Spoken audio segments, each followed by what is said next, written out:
going to show you in this deal how this property can generate, just in its first year, $190,000 after debt service, after financing. Yes, I'm going to take you through an entire 6-year pro forma for you to see where the property is now, what the operating expenses are, and how much profit and loss and equity you'll have left over after you finance each and every year.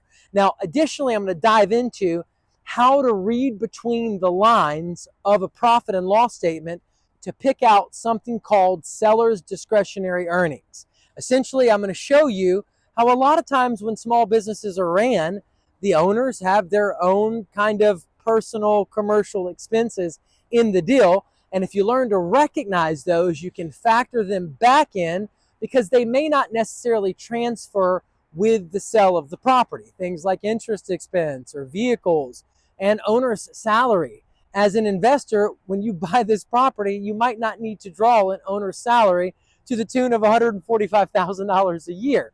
And that could simply be return on your investment.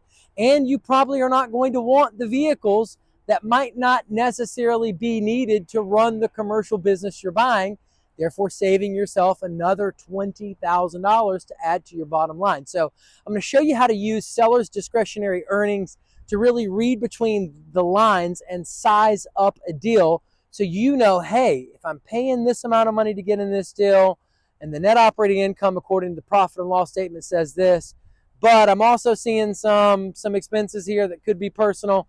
How do I factor that back in? And how much money will I actually have at the end of each year? Now, we're going to tour units. You're going to get to see the inside of units. You're going to get to see the front office. You're going to get a full walkthrough of the property. But I'm also going to take you along over to the riverfront.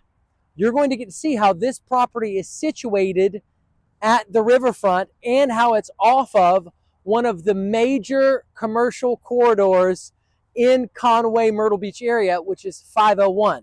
You're going to see an extremely, extremely busy road with crazy town traffic counts. It's one of the busiest roads that head into Myrtle Beach right here just up from the riverfront end.